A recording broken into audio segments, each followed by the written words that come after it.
love a brunch party. I think there's just something really charming about it, and I think it's a great way to connect. Tears of desperation, Meghan Markle begs Netflix to keep her after a shocking career meltdown. Did her latest show really flop that hard? In a dramatic turn of events, Meghan Markle's highly anticipated Netflix series, With Love, Meghan, has become an absolute disaster. The ratings are so bad that Netflix has placed her on a blacklist, and sources close to the Duchess reveal she's in tears, pleading for another chance. What went wrong? Was the world simply not ready for Meghan's reality show, or is there more beneath the surface? Today, we dive deep into why Netflix's biggest gamble with Meghan is turning into a PR nightmare, and what's at stake for her career. Before we continue, please hit the like button, subscribe to the channel, and turn on the notification bell for updates. The morning air in Los Angeles was unusually still as photographers gathered outside the polished glass exterior of Netflix's California headquarters. Tension hung like mist in the atmosphere, and all eyes were fixed on one door. Within moments, it creaked open, revealing the instantly recognizable figure of Meghan Markle. Dressed in an elegant but noticeably understated outfit, her eyes concealed behind dark sunglasses, she moved briskly past the cameras. But it wasn't her clothes that told the story. It was the trembling in her hands, the quiver in her lower lip, the way her security detail hovered more protectively than usual. That was no ordinary business meeting. This was a reckoning.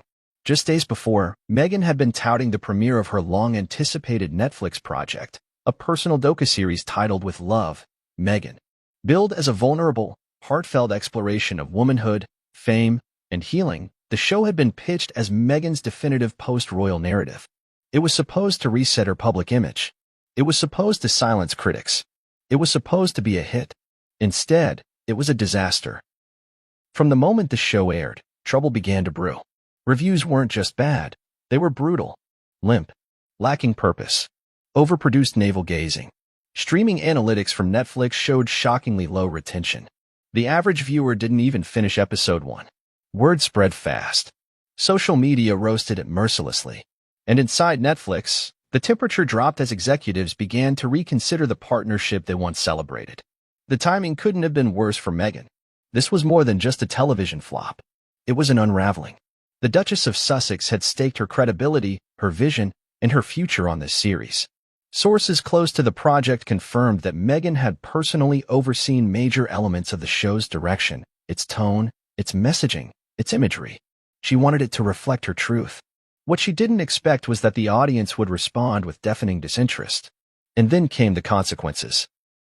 In a leaked audio clip reportedly taken from a conference call, one Netflix executive was overheard saying, "We gave her the platform, we gave her control, we gave her trust. She gave us a flop." Though officially unconfirmed, this statement sent shockwaves through the entertainment world. If true, it marked a dramatic shift in how the industry viewed Meghan Markle, not as a victim of a royal system, not as a voice of modern feminism, but as a liability. The fallout has been swift and unforgiving. According to insiders, Netflix immediately suspended upcoming funding tied to future Markle-related projects under the Archewell banner. Internal communications instructed teams to pause all forward development until further notice. Publicly, Netflix remained silent. But privately, it was clear Meghan had been quietly blacklisted. The image of a sobbing Meghan Markle leaving the Netflix building wasn't just a paparazzi moment. It was a snapshot of collapse. Of a personal empire meticulously crafted in the years since she and Prince Harry stepped back from royal duties. For many, it was unthinkable. Just 3 years ago, Meghan's voice carried across continents.